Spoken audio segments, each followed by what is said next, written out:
জুড়জার বন্ধুত্ব এরকম চলতে পারে না। ওই যে কাপ্রিসের দুই একটা এজেন্ট আছে, এরা মানুষকে বলতেছে কাপ্রিসে দাও কাপ্রিসে দাও। যে পরিবেশটুকু খুব বেশি ভালো না, এটা একটা ঝুঁকিপূর্ণ কেন্দ্র। পরিবেশ এখানে আমি খবর পেয়ে আসছি যে পরিবেশটুকু খুব বেশি ভালো না, এটা একটা ঝুঁকিপূর্ণ কেন্দ্র। যদিও আমাদের চেয়ারম্যান সাহেবের এই কেন্দ্রটি, হিরণ চেয়ারম্যানের, যিনি এখানে বসে আছেন একটানা, আমার মনে হয় এটার দায়িত্ব চেয়ারম্যান সাহেবের উপরে পড়ে।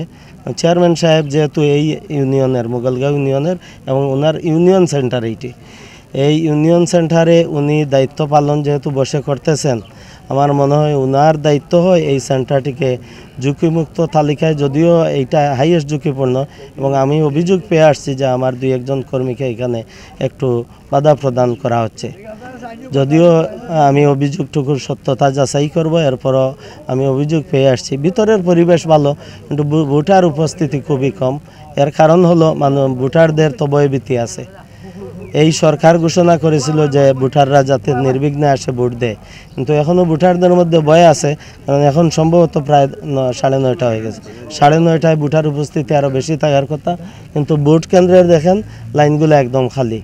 তো ওই বিষয়টা চিন্তা করে আপনারা একটু নজর দিবেন। এই সেন্টারটি ঝুঁকিপূর্ণ তালিকার মধ্যে হাইয়েস্ট ঝুঁকিপূর্ণ।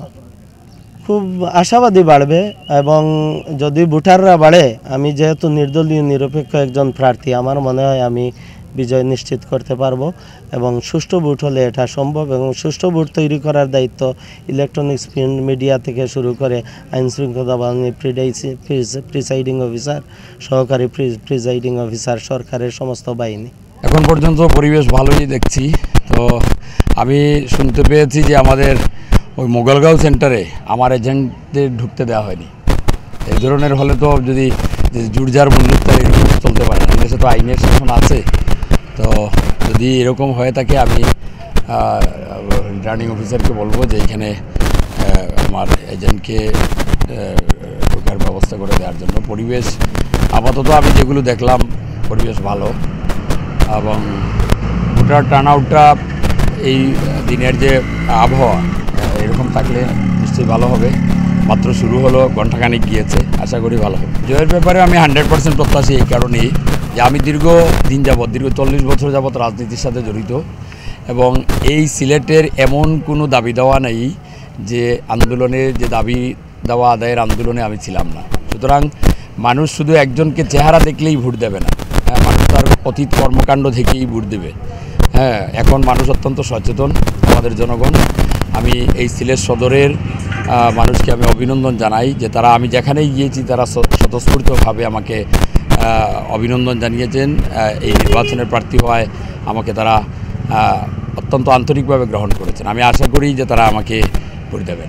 সকাল থেকে আমি যতটুকু দেখতেছি, আমার নিজের সেন্টারে আমার নিজের ভোট দিলাম মোগলগাঁও প্রাথমিক বিদ্যালয়, সরকারি প্রাথমিক বিদ্যালয় দিয়ে আমি আরও 2-3টা সেন্টার দিলাম। এখন পর্যন্ত আমার কাছে মনে হচ্ছে ভোটগুলো সুষ্ঠু হচ্ছে, সুন্দর হচ্ছে। আমি আশা রাখি এভাবে পুরোটা দিন যদি চলে, ইনশাআল্লাহ আমাদের যার ভাগ্য ভালো সেই নিশ্চয়ই বিজয়ী হবে। আর আমি যাই বুটে নির্বাচিত হইতে, জোর জবরদস্তি করে সেন্টার দখল করে জাল বুটে আমি পাপ নিয়ে দুর্নীতি থেকে যাইতে চাই না। দেখেন, আমি আমার কর্মীদেরকে বলছি যে একটা কেউ যদি আমাকে জাল দেয়, তাহলে আমি আল্লাহর কাছে এটা দায়ী রাখবো। আমি কারো কি নিতে পারবো না, দায়বদ্ধ নিতে পারবো না। সুতরাং প্রত্যেক প্রার্থী, যারা এখানে প্রার্থী আছে, আমি ছাড়া আরও 5 জন, সবার কাছে আমার অনুরোধ থাকবে, যার ভোট যার দিতে সুবিধা করে দেন। যার ভাগ্য ভালো সে পাস করবে, যাদেরকে জনগণ পছন্দ করবে তারাই পারবে। আমরা আওয়ামী লীগের প্রার্থী 4 জন, তো যে জনগণ যাকে ভালো পায় তাকেই তারা রায় দিবে। তাদের রায় নিয়ে যদি আমরা ক্ষমতায় যাই, এটা এনজয় করতে পারবো। মানুষের সেবা মানে একটা এনজয় করা। আমি বিশ্বাস করি এটা যে আমি আগে চেয়ারম্যান ছিলাম, আমি 5 বছর চেয়ারম্যান ছিলাম, তা আমি এটাকে এনজয় করেছি। যারা সাংবাদিক ভাইয়েরা আপনারা আছেন, আপনারাও দেখছেন, আমি এটাকে এনজয় করেছি। আমার নামে কোনো দুর্বদনাম নেই, আমি কারো জমি দখল করি নাই, কারোকে সহযোগিতাও করি নাই।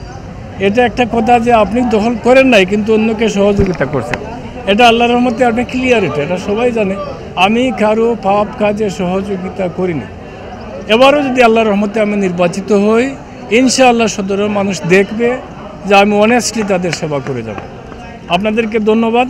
আপনাদের কাছে রিকোয়েস্ট থাকবে আপনারা প্রতিষ্ঠা সেন্টার এভাবে মনিটরিংয়ে রাখেন যাতে মানুষ বুথগুলো নিরাপদে দিতে পারে এবং আমরা সুষ্ঠুভাবে বুথ প্রয়োগ করে নির্বাচিত হতে পারি। না, আমার কাছে এখনও এরকম কোনো অভিযোগ আসে নাই। এটা বলার জন্য বলা, এটা হলো বলার জন্য বলা। আমি অভিযোগ করতে পারি, যেমন এখান থেকে ওই যে কাজিরগাঁও সেন্টার থেকে আমি আসলাম, কাজিরগাঁও সরকারি প্রাথমিক বিদ্যালয়, এখানে ভোটাররা ভোট দিচ্ছে, বাট কিছু কিছু ওই যে কাপ্রিসের দুই একটা এজেন্ট আছে, এরা মানুষকে বলতেছে কাপ্রিসে দাও কাপ্রিসে দাও। আমি যাওয়ার পরে অভিযোগ করছি এরা। তা আমি দুইটা ছেলে, আমার এলাকা তো ওইটা, আমি দুইটা ছেলেকে জিজ্ঞাসা করলাম যে তোমরা এরকম করতেছো কেন? হ্যাঁ, আমরা প্রার্থী নির্বাচনে, এটা আমাদের মাথা ব্যথা, তোমরা এই দায়বদ্ধতা নিচ্ছ কেন? মানুষকে ভুল বুঝাচ্ছ কেন? যার যেরকম ভালো লাগে সে সেভাবে ভোট দেব, এটাও আমার অভিযোগ না। মানুষ যদি চিন্তা করে একজন ভালো লোককে ভোট দেবে, আমি আশা করি আমাকে ভোট দেবে।